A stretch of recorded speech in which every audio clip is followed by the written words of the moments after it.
Selamat siang semuanya. Ada sejumlah fakta menarik yang berhasil kami potret dalam Indonesia Millennial and Gen Z Report 2022. Ternyata 50% milenial dan Gen Z percaya bahwa tingkat pendidikan seseorang itu menentukan tingkat keberhasilan mereka dalam berkarir dan bekerja. Tapi sayangnya, belum semua milenial dan Gen Z merasakan manfaat dari pendidikan tersebut. Data menunjukkan ternyata milenial dan Gen Z yang tinggal di perkotaan atau mereka kelompok urban rata-rata menempuh studi selama 11 tahun. Artinya mereka hampir menuntaskan wajib belajar 12 tahun. Tapi lagi-lagi sayangnya milenial dan Gen Z di perdesaan rata-rata menempuh studi 9 tahun. Yang artinya tingkat pendidikan tertinggi mereka hanya kelas 1 SMA. Banyak dari mereka yang bahkan hanya lulusan SMP. Kenapa data itu penting? Karena kita tahu dunia kerja itu sangat dinamis. Perubahannya sangat cepat. Padahal pendidikan adalah fondasi penting dalam berkarir. Keterkaitan antara pendidikan dan pekerjaan inilah yang menjadi tema besar pada siang kali ini. Bersama saya Fanil Rahman, selamat datang pada sesi The Future of Work and Education. Tanpa berlama-lama lagi, marilah kita panggil ke atas panggung para pembicara keren kita. Speaker pertama adalah seorang guru besar di bidang matematika yang telah mengantarkan Telkom University menjadi perguruan tinggi swasta terbaik nomor 1 tahun 2022 versi Times Higher Education Impact. Marilah kita panggil Profesor Adi Wijaya.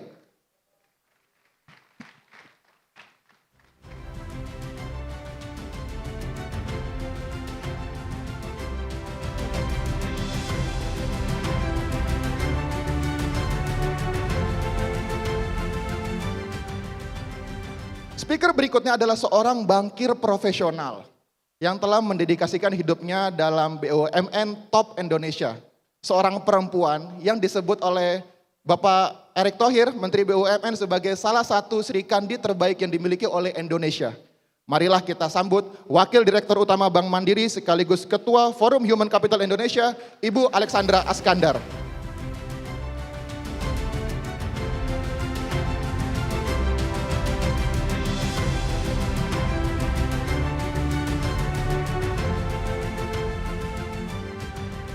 Pembicara terakhir adalah seorang CEO muda asal Surabaya yang rela meninggalkan pekerjaannya di Singapura, kembali ke Indonesia untuk membangun sebuah media dari nol. Menariknya adalah orang ini ternyata pernah tidak tidur dari jam 7 malam sampai jam 7 pagi karena harus buat 10 artikel. Wow, kayak wartawan ya. Kenapa saya tahu? Karena dia adalah bos saya sendiri. Marilah kita panggil founder dan CEO IDN Media, Winston Utomo.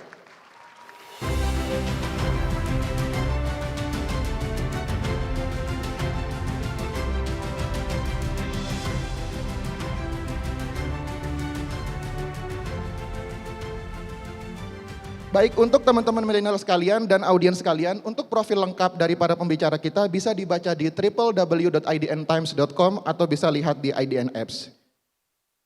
Nah, sebelum saya mengawali sesi pada kali ini, ada sedikit permintaan maaf dari Mas Menteri yang berhalangan hadir karena mendadak harus menemani Pak Presiden. Tapi jangan khawatir, beliau akan hadir di forum ini besok pada jam 14.00. Jadi teman-teman punya alasan lagi untuk datang ke sini esokan harinya. Sebelumnya tepuk tangan dulu dong biar semangat, biar semangat.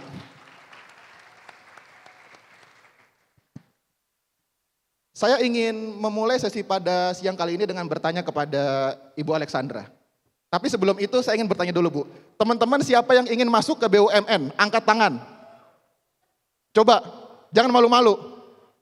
Bu yang angkat tangan paling tinggi, tandain mukanya Bu. Sebelumnya Ibu, selamat dulu Bu ya kepada Bank Mandiri yang telah berhasil menyabet 3 penghargaan sekaligus ya Bu. Dalam Asia Money Best Bank Award 2022 di Singapura. Tepuk tangan lagi. Dia jadi the best bank domestic in Indonesia ya Bu. Kemudian ada juga the best bank digital solution, the best investment research in Indonesia. Oke, keren banget nih Bank Mandiri memang. Baik, pertanyaan saya kepada Ibu Alexandra. Ini teman-teman harus catat banget. karena ini Ibu ini merupakan ketua forum Human Capital BUMN Indonesia. Harus dicatat, standar apa sih Bu yang digunakan oleh Human Capital BUMN ketika mereka menerima tenaga kerja? Baik, terima kasih Mas Fani atas pertanyaannya. Namun sebelum saya menjawab, saya ingin menyapa dulu yang hadir bersama saya di panggung siang hari ini, Profesor Dr. Adi Wijaya selaku Rektor dari Telkom University, kemudian Bapak Winston Utomo selaku Founder and CEO dari IDN Media. Senang sekali saya bisa hadir bersama para panelis yang luar biasa. Oke, mengenai standar rekrutmen, tentunya hal ini merupakan hal yang dynamic ya, hal yang dinamis. Mengapa? Karena kita tahu jenis pekerjaan itu juga berevolusi dari waktu ke waktu, apalagi setelah masa pandemi, gitu ya. Nah, tapi yang perlu kita note bahwa bagaimana kita memastikan proses rekrutmen yang dapat menjamin kesesuaian antara kebutuhan dari satu posisi dengan talent. Nah, hal ini tentunya bukan hal yang mudah gitu ya. PR juga buat kita di industri. Tapi ada satu riset yang menarik yang dilakukan oleh McKinsey, di mana dari riset tersebut ditunjukkan bahwa ada asosiasi yang sangat kuat antara employment dengan skills dan attitude yang masuk dalam kategori self leadership, yaitu yang pertama adalah bagaimana kemampuan seseorang beradaptasi. Kemudian juga bagaimana menghadapi berbagai uncertainty dan juga achievement orientation. Jadi ada 3 self leadership yang sangat erat kaitannya dengan employment gitu ya. Namun kita juga melihat bahwa seringkali kami mengalami juga mengamati banyak lulusan-lulusan dari perguruan tinggi yang kita lihat nama-namanya nama-nama baik, kok masih mengalami kendala untuk sukses berkarir di pekerjaannya. Nah ini sesuai nih dengan riset yang tadi, jadi berdasarkan riset tersebut McKinsey menyarankan perlu ada peninjauan kembali terhadap kurikulum dari pendidikan untuk menyesuaikan bagaimana memang bisa membangun fokus kepada skills dan attitude agar para lulusan itu lebih siap untuk memasuki dunia kerja. Masih boleh nyambung sedikit ya, Mas Fani, agak panjang nih. Terkait dengan kami di BUMN, apa sih yang menjadi pembeda kita dalam standar proses rekrutmen? Kami memiliki yang namanya core values, akhlak, itu yang menjadi karakteristik utama dari rekrutmen kita di BUMN. Jadi akhlak ini sudah mulai dianut oleh seluruh BUMN sejak 1 Juli 2020, jadi sudah 2 tahun. Dan kita memastikan bahwa internalisasi dari core values akhlak ini ada di dalam setiap proses rekrutmen. Karena kami yakin kesesuaian antara values dari perusahaan dengan values dari para kandidat itu menjadi kunci dalam engagement juga nanti para talent ini bekerja di BUMN. Dan salah satu contoh, kami baru saja Kementerian BUMN bersama FHCI baru saja menyelenggarakan rekrutmen bersama BUMN, di mana pada proses terakhir kita dapat mengumpulkan 2.700 lulusan yang kita ikutkan juga berbagai tahapan. Terakhir adalah proses pendalaman bela negara. Nah, di dalam pemahaman bela negara ini tidak hanya diberikan pembekalan mengenai bagaimana mencintai tanah air, tetapi juga penanaman core values akhlak tersebut. Jadi mungkin itu standarnya mungkin sebenarnya mirip-mirip, tapi yang berbeda kalau untuk di BUMN adalah kita punya core values akhlak tersebut. Terima kasih. Baik, terima kasih Bu Alexandra. Jadi ada yang menarik juga di report tahunan kita Bu. Ternyata kalau kita bertanya kepada milenial dan Gen Z, 3 skills apa sih yang paling dibutuhkan? Ternyata pertama adalah skills manajemen, kedua adalah digital skills, yang ketiga adalah public speaking. Nah catatannya adalah kenapa public speaking ini muncul menjadi 3 besar? Karena pandemik. Karena ada banyak perubahan tadi pasca pandemik ya, kita harus lebih sering ngomong depan Zoom, lebih sering ngomong depan laptop, depan komputer. Nah ini menyambung juga ke pertanyaan berikutnya, masih kepada Ibu Alexandra, apakah BUMN memberikan input kepada pemerintah dan lembaga pendidikan mengenai tadi Bu, adjustment kurikulum itu? Karena selain dinamika dunia kerja itu sangat cepat ya Bu, sangat dinamis itu Bu. Ya, terima kasih Mas Fani. Jadi kalau sekarang kita memang mengakui masih ada gap antara demand dari industri dengan supply SDM yang tersedia, yang memang benar-benar match dengan demand dimaksud gitu ya. Nah, untuk itu kita juga lihat nih, di bawah naungan Kementerian BUMN hadir beberapa universitas, seperti contohnya Telkom University, di mana Pak Rektor hadir di sini bersama kita, kemudian Universitas Pertamina, dan juga ada Institut Teknologi PLN. Mengapa muncul universitas-universitas atau corporate university? Karena masih ada gap antara skill set yang dibutuhkan perusahaan-perusahaan dimaksud dengan ketersediaan SDM. Nah, oleh karenanya kami juga di sini dituntut memang untuk memberikan input bagaimana mengisi gap dimaksud.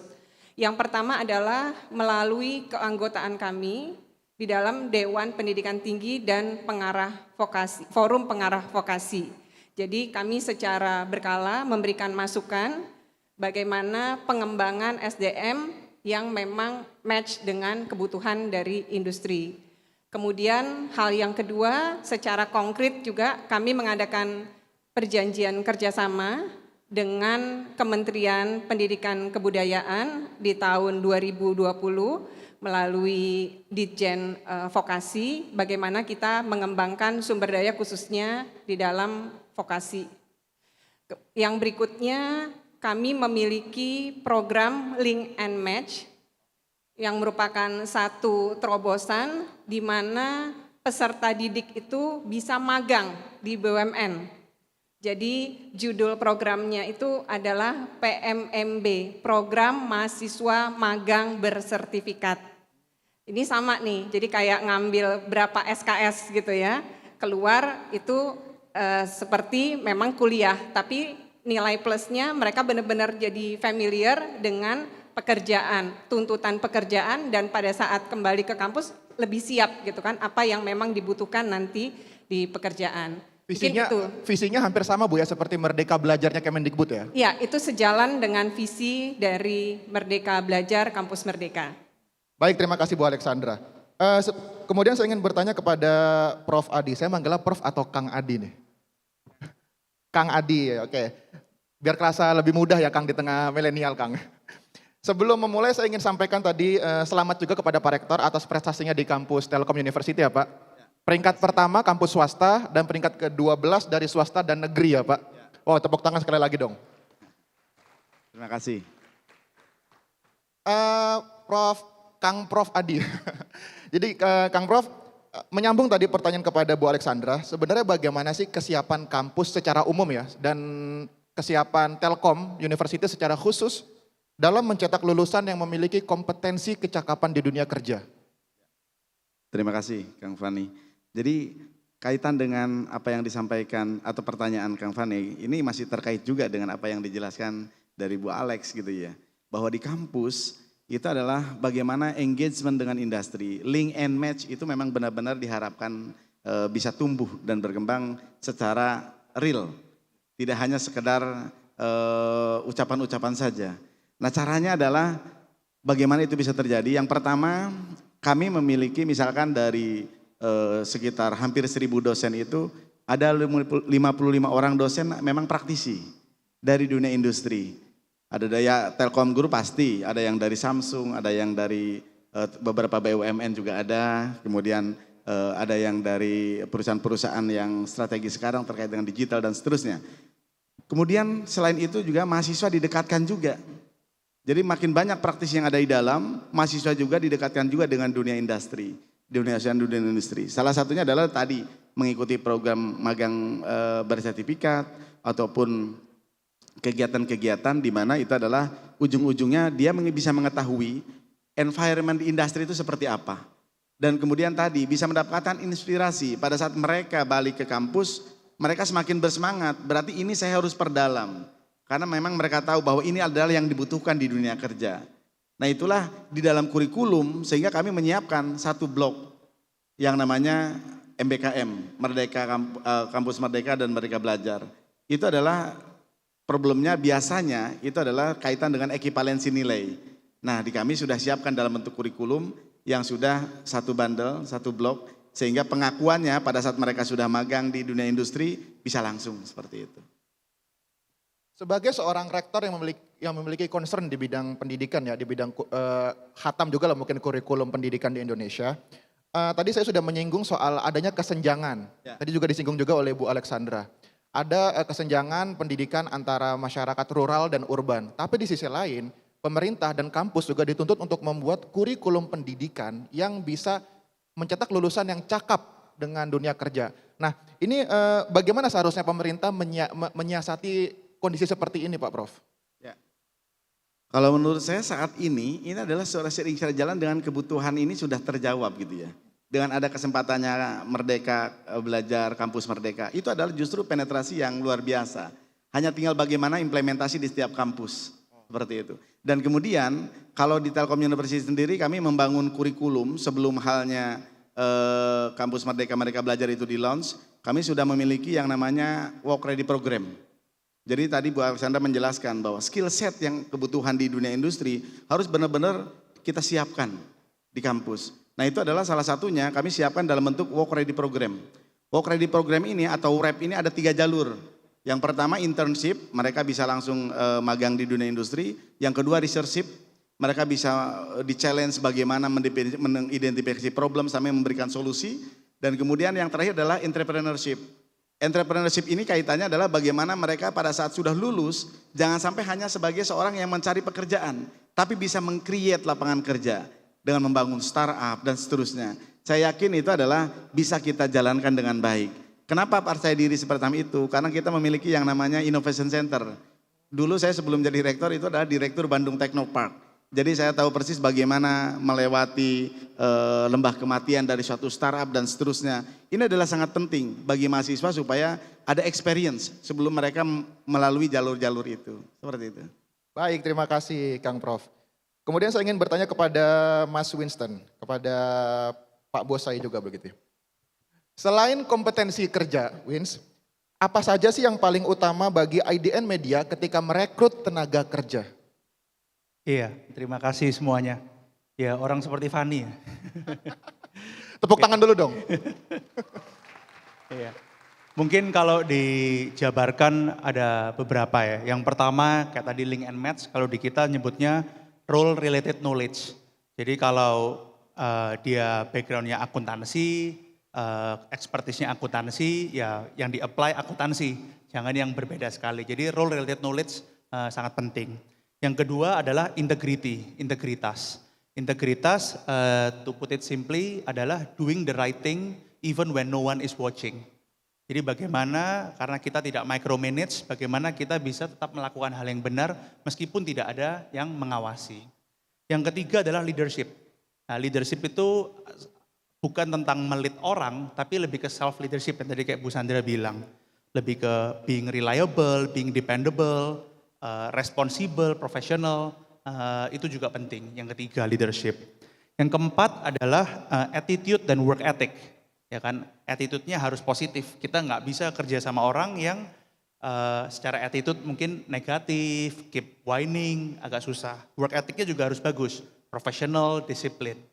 Yang kelima, ini yang penting adalah structure and clarity. Saya percaya orang yang the smartest people are the one that can make it very simple. Jadi dari semua in a chaotic world, how we can make it very simple, itu merupakan skill set yang sangat susah. Nah, jadi gimana kita bisa memberikan structure dan clarity terhadap apa yang kita kerjakan. Dan yang terakhir adalah impact.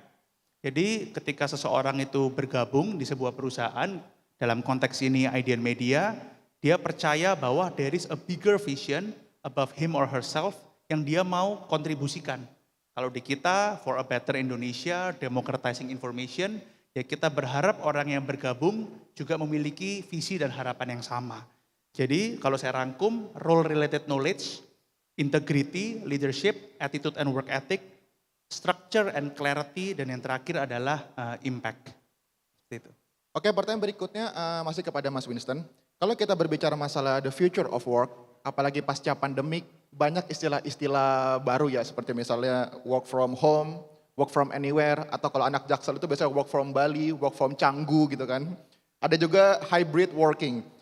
Boleh diceritakan Mas Wins, sistem apa sih yang diimplementasikan oleh IDN Media dan mengapa itu dipilih?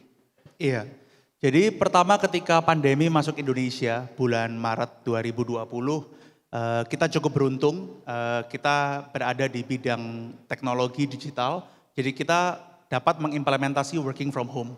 Jadi waktu itu kita implement work from home, saya masih ingat ketika disuruh work from home, saya langsung bikin email ke semua tim, 1 hari masuk untuk ambil laptop, koordinasi terakhir, setelah itu working from home.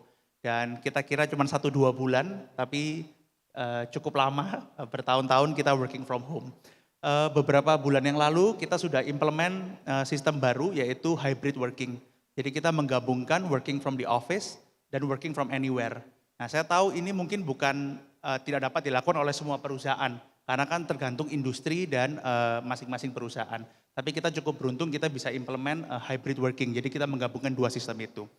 Nah kalau buat saya sendiri sih, saya pribadi dan kita di IDN kita percaya dengan face to face interaction. Ya kan? Kenapa face to face interaction itu penting? Ada satu research cukup lama, mungkin Fanny tahu juga, namanya adalah Project Aristotle. Itu diinitiate oleh Google, code project code-nya adalah Aristotle. Dia berusaha mencari tahu apa yang membuat sebuah tim, ya, sebuah perusahaan dapat lebih outperform the other team and the other perusahaan. Nah, setelah kita coba cari tahu apakah education, apakah leadership, dependability, ternyata enggak. Yang nomor 1 paling atas, dan ini sampai sekarang masih belum ada yang mengganti research ini, adalah hal yang dinamakan dengan psychological safety. Jadi psychological safety adalah suatu kondisi di mana setiap orang merasa aman dan nyaman untuk berkarya dan bekerja. Jadi dia bisa speak up, dia bisa memberikan ide, memberikan pertanyaan tanpa takut dihina, dimarahin, dibully, dan seterusnya. Nah, psychological safety ini dapat dibangun melalui apa? Digital bisa, digital interaction. Cuman akan lebih cepat dan dapat diakselerasi melalui face-to-face interaction. Karena di face-to-face interaction kita ada water cooler chat, kita dapat ketemu di kantin, ketemu di ruangan. Jadi ini building this trust dan building the psychological safety. Psychological safety, kalau kita memiliki culture tersebut dan situasi tersebut, teamwork dapat lebih tinggi, collaboration lebih tinggi, akhirnya performance juga lebih tinggi. Oleh sebab itu, yaitu satu hal yang kita fokuskan adalah how to create atau to have psychological safety in our workplace. Seperti itu sih. Itu benar banget. Jadi kalau teman-teman masih kurang percaya juga, pasca pandemi, ketika banyak perusahaan layoff, banyak melakukan penyesuaian karyawan, tiba-tiba kita nih karyawan dapat email dari Winston bahwasanya IDN Media tidak akan melakukan layoff 1 karyawan pun. Tepuk tangan lagi dong. Jadi pada implementasinya adalah Mas Wins ini berhasil membentuk psychological safety kepada semua karyawan, kepada semua istilahnya tuh TIMI, kalau di IDN Media itu menyebutnya TIMI. Sehingga kita tuh semakin nyaman untuk bekerja di dalamnya gitu. Kemudian saya ingin kembali kepada Ibu Alexandra.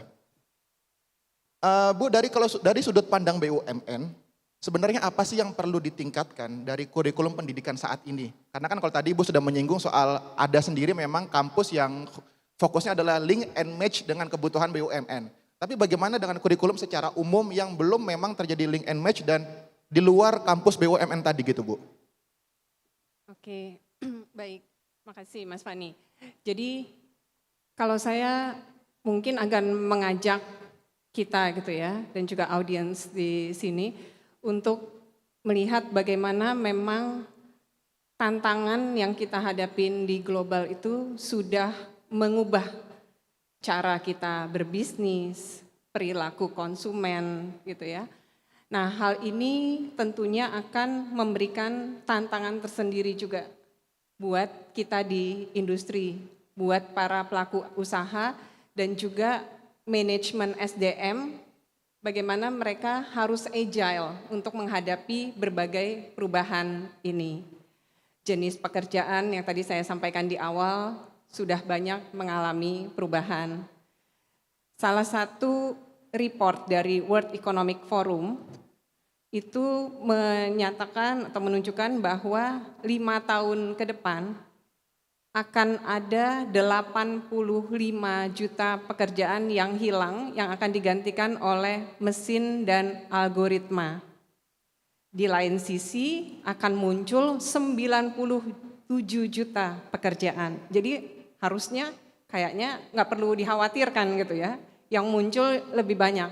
Tapi ternyata tidak demikian, karena skill set yang ada itu belum memenuhi kebutuhan jumlah pekerjaan yang akan muncul baru tersebut. Nah, disinilah PR nih buat kita, pemerintah, industri, tentunya lembaga pendidikan, bagaimana bisa mengisi gap tersebut yang kita tahu pasti fokusnya arahnya itu ke IT dan digitalisasi ke depan. Mungkin kami bisa memberikan 2 contoh. Satu, yang pertama itu mengenai proses rekrutmen bersama. Tadi kenapa saya contohkan ini karena baru aja kelar nih di Agustus yang lalu. Kita melihat itu kita kumpulkan data dari masing-masing BUMN, apa pekerjaan yang mereka perlukan, maksudnya kandidat yang mereka butuhkan. 20% itu di bidang IT dan digital. Kemudian juga untuk program mahasiswa magang bersertifikat, nomor 2 tertinggi itu untuk jurusan informatika dan sistem informasi. Jadi sama nih, polanya sama gitu ya. Nah, hal ini di Kementerian BUMN, kami juga, Kementerian BUMN maksudnya, bukan kami ya, Kementerian BUMN punya target talenta digital itu mencapai 20%. Saat ini baru terisi 1%. Jadi gapnya juga masih luar biasa. PR buat Pak Rektor, ya Pak Rektor ya. Dan terbuka banget kesempatan buat para teman-teman millennials gitu ya, dan Gen Z untuk mengisi posisi-posisi di IT dan digital di masing-masing BUMN yang tadi gapnya masih luar biasa besar. Nah, hal yang sama juga kami alami di Bank Mandiri. Kita melihat bahwa ke depan dengan adopsi digital dari masyarakat, kita mungkin nggak perlu lagi datang ke cabang dan kita udah rasakan sekarang gitu ya. Semua transaksi bisa dilakukan melalui handphone aja gitu ya, melalui kita nggak perlu keluar rumah bahkan. Dan hal ini tidak hanya untuk transaksi perbankan, tapi kita mau beli tiket pesawat, mau beli tiket kereta, sudah cukup melalui genggaman kita. Nah, artinya nanti ke depan mungkin nggak ada lagi cabang konvensional. Dan Bank Mandiri saat ini juga sudah melaunching 241 smart branch di seluruh Indonesia yang bertahap akan menggantikan cabang konvensional kita. Jadi kalau nasabah datang ke cabang Bank Mandiri yang smart branch itu nggak ketemu lagi sama teller gitu ya. Kalaupun ada tellernya tuh udah ngumpet di belakang karena sekarang ketemunya sama screen aja. Semua mengisi form, semua sudah bisa dilakukan melalui mesin aja. Nah, hal ini artinya nanti ke depan nggak ada lagi kebutuhan yang sifatnya clerical, yang administratif pekerjaannya. Digantikan oleh kebutuhan yang tadi, yang mungkin menyiapkan development IT-nya seperti apa, orang-orang yang berbasis IT dan digital. Nah, inilah yang menjadi PR kita bersama, bagaimana kita memang bisa menyiapkan people yang ready untuk memenuhi kebutuhan 97 juta pekerjaan yang akan muncul di 5 tahun mendatang, sampai dengan 5 tahun mendatang tersebut, Mas Fani. Terima kasih. Baik, terima kasih Bu Alexandra. Saya ingin menyambung kepada Kang Prof. Adi. Tadi sudah menyinggung juga ada program Merdeka Belajar dari Kemendikbud 6 bulan. Apakah sudah kerasa dampaknya nih di Telkom University dan terhadap dampak pada lulusannya? Apakah sudah ada hasilnya gitu Kang Prof? Ya, terima kasih. Kalau berdasarkan kami lakukan survei gitu ya, terutama angkatan 2017-2018 yang sudah lulus, itu memang sangat bermanfaat sekali. Mereka bagaimana bisa mengikuti magang, FHCI, atau MSIB kalau di SL Kemendikbud. Kenapa demikian? Karena memang dari situ mereka mendapatkan inspirasi tadi. Mereka mendapatkan pengalaman, mereka mendapatkan engagement dengan lingkungan kerja yang akan mereka masuki, seperti itu. Nah ini, kalau untuk rekan-rekan milenial dan Gen Z gitu ya, terbuka sekali bagaimana cara pandang mereka terhadap problem. Solving problem itu adalah satu hal yang memang harus dimiliki oleh setiap orang. Dan kemudian self management juga mulai terbina dengan mengikuti ini. Karena memang bagaimana mereka bisa disiplin dan seterusnya berdasarkan dari pengalaman mereka masuk ke dalam lingkungan kerja tersebut. Kemudian yang ketiga juga mereka bisa memiliki working with other people. Skill tersebut tidak bisa dipungkiri. Kalau memang kemarin 2 tahun itu adalah pandemi, mereka kebanyakan bekerja sendiri, bekerja secara online. Begitu mereka pada saat hadir langsung on site dan seterusnya, itu terinspirasi bagaimana bisa working with other people. Tidak hanya sekedar bekerja hanya dengan teman yang disukai, dengan siapapun yang bisa memberikan benefit dari hasil pekerjaannya. Kemudian last but not least tadi yang dikatakan Ibu Alex, bahwa yang namanya teknologi itu adalah tidak hanya sekedar diketahui, tetapi mereka harus memiliki skill tersebut. Karena memang teknologi itu, disrupsi digital, itu tidak bisa dihindari. Lalu bagaimana kita bisa menghadapi itu semua? Tentunya adalah bagaimana kita menyiapkan diri dan seterusnya, sedemikian hingga mereka bisa benar-benar tidak hanya sekedar ter-challenge, tapi bisa menyelesaikan problem-problem itu dengan solusi-solusi yang ada. Nah ini, itu adalah jangan sampai hanya sekedar lewat saja. Jangan sampai misalkan sekarang ada TikTok, ada apapun gitu ya. Jangan hanya sebagai user saja. Bagaimana kita bisa memanfaatkan, melakukan analytics dari data yang ada. Bagaimana bisa memanfaatkan itu sehingga bisa memberikan benefit. Once bisa memanfaatkan itu, saya yakin mereka termasuk yang adaptif terhadap segala perubahan teknologi tersebut. Jadi begitu, saya yakin ini sangat bermanfaat untuk rekan-rekan mahasiswa.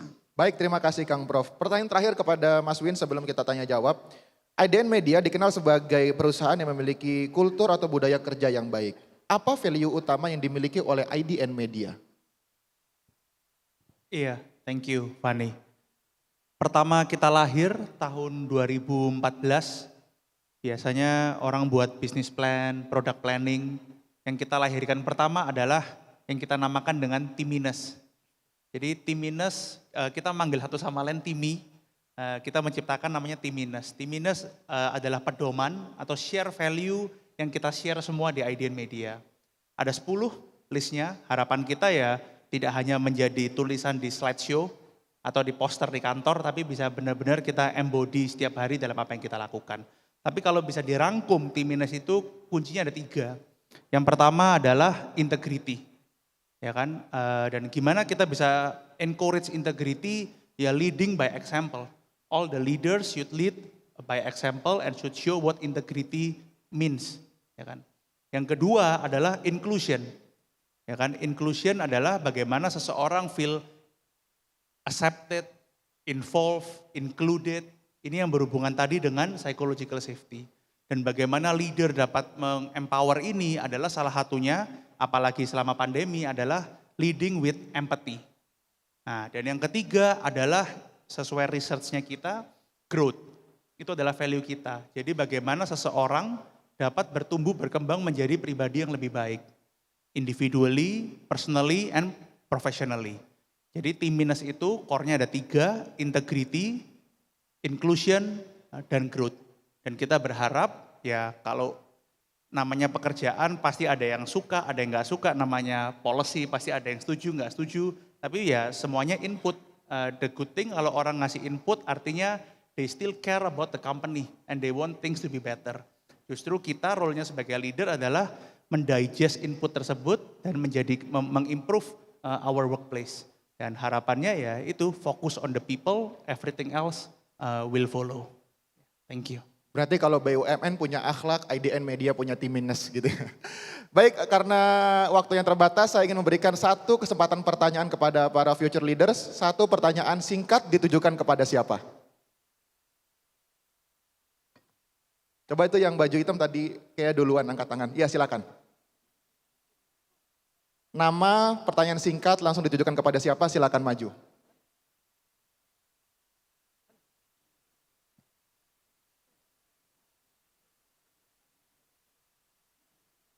Cek. Bismillahirrahmanirrahim. Assalamualaikum warahmatullahi wabarakatuh. Selamat siang. Perkenalkan, saya Rozan dari PT Paragon Innovation and Technology dan juga seorang mahasiswa Telkom University tercinta.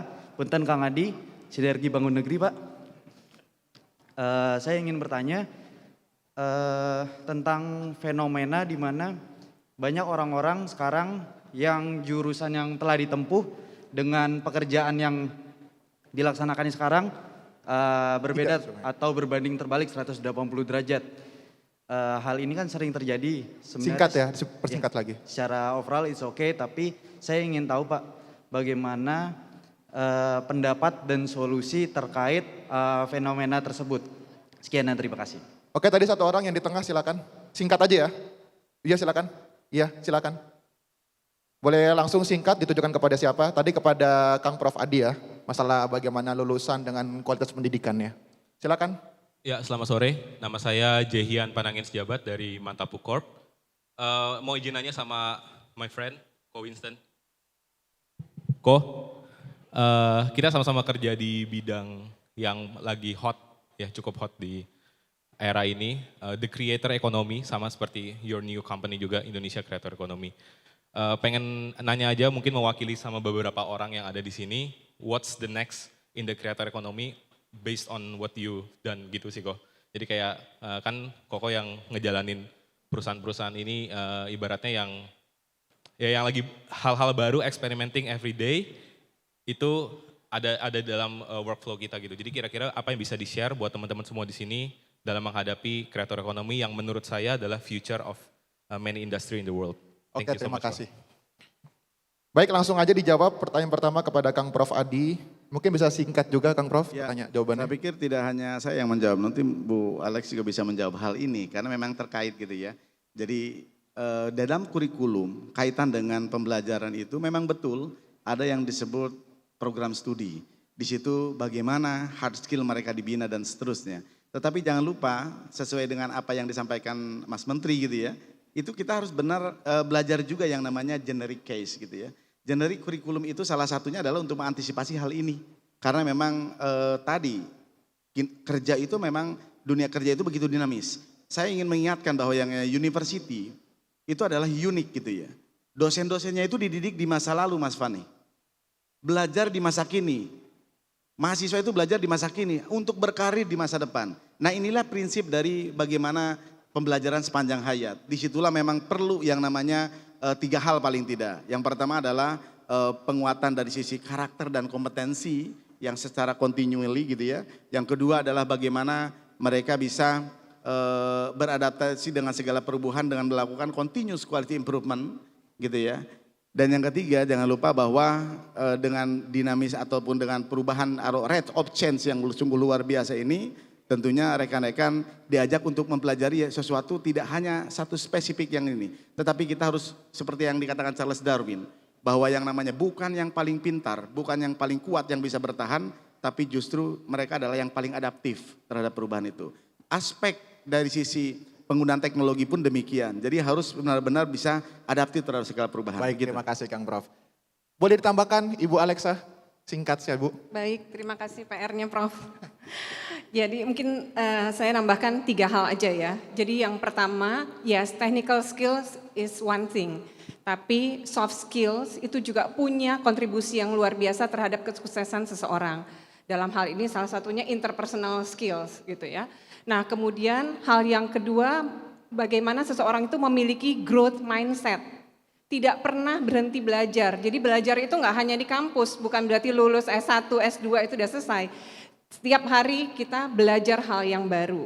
Dan yang ketiga, pasti nanti di tempat pekerjaan, teman-teman nggak usah ragu, pasti ada yang namanya program development, talent development, di mana salah satunya adalah mentoring dan coaching. Dan ini kita para leaders dituntut juga untuk memberikan mentoring dan coaching kepada teman-teman supaya memang bisa mengisi gap yang tadinya mungkin background-nya engineering harus masuk di industri perbankan sebagai contoh. Terima kasih Mas Baik, Fani. terima kasih Bu Alexandra. Langsung menyambung pertanyaan terakhir Mas Wins. Saya jawab 45 detik. Karena disuruh closing itu udah.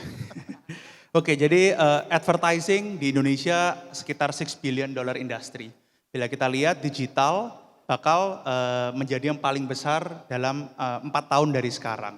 Nah tapi bila kita lihat digital apa yang paling besar, memang ada social media, ada publisher, tapi satu yang growth-nya paling tinggi itu adalah kreator marketing. Jadi anything related to kreator, bahasa sederhananya endorse dan lain-lainnya. Nah kreator ini CAGR-nya itu paling tinggi, 20-25% setiap tahunnya. Sedangkan nanti by 4 tahun dari sekarang dia bakal make 20% dari total advertising.